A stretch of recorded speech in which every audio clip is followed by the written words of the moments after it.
our concern is that the real people, particularly the people who are going to be most affected by the potential changes in Medicare or Social Security or Medicaid, are exactly the voices that are not being heard right now. And I love the fact that you're giving voice and working hard to give voice to that. And your leadership on behalf of the NCOA, you've been in the leadership role for how long yourself now? Since 1995. So I was a young man when I started. I had a full head of hair. Now look at me. Leadership in a role like yours, that is important. How did you, what sparked you? What was your inspiration to be so impassioned for the elder population? Well, honestly, it was an accident. I had no idea. I was in business school at Columbia University, where I'd also gone undergraduate, and I knew that there weren't enough jobs for students. So I teamed up with a nursing student, and we started this little project called Student Help for the Elderly. We didn't even know what it was, but now you would call it instrumental assistance with activities of daily living. But basically, the minimum wage was $2.25 an hour, and we put up signs in the neighborhood and said, students will help you for $2.50 an hour, 25 cents for administration. And the students would do whatever, we called them clients wanted. So they would do their laundry, take them shopping, write letters. One student took his client to the racetrack because that's where she wanted to go.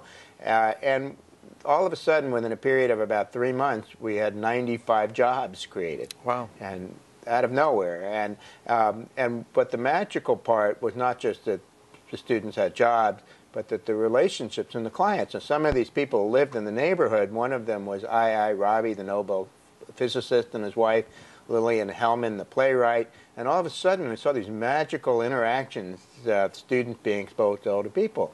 So I'm in business school, and I go, oh, this is kind of interesting. Maybe I should learn something about aging. So one of the things that Columbia had was a great anthropology department. You know, I had audited courses from Margaret Mead, and there was this course called the Emergent Aging. And it was taught by this very interesting woman. Her name was Nan Pendrell.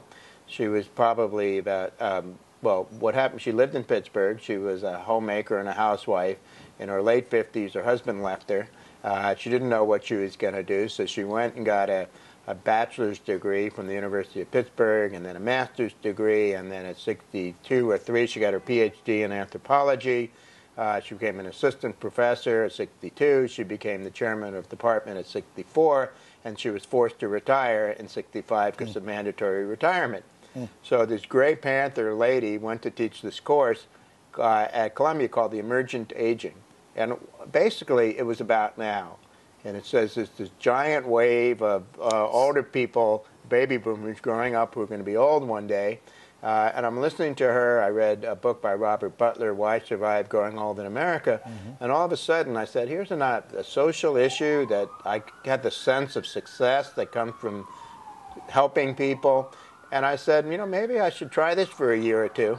And so out of graduate school, I wandered down to Washington into the offices of my predecessor, the executive director of NCOA. His name is Jack Osofsky. And I said, I have this idea for the student helping older people, and I'd like to do it nationwide. And he said, well, it's a great idea, but I don't have any money.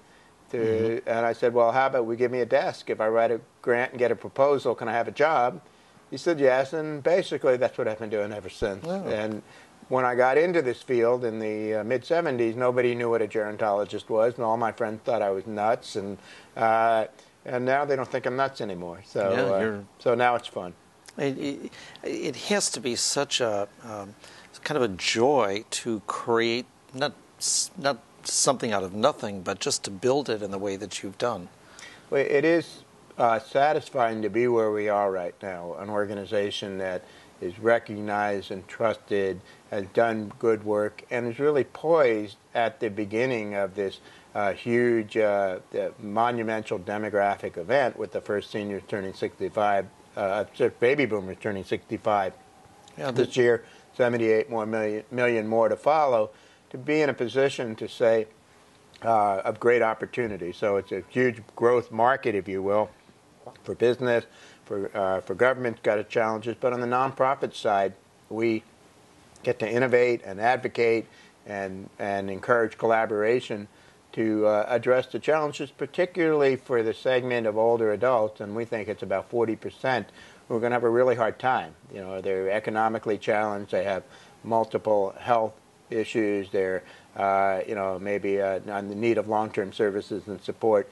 There's a vulnerable population that we're very passionate about, and we're there for them, and it's not just us, it's our 15,000 community partners around the country.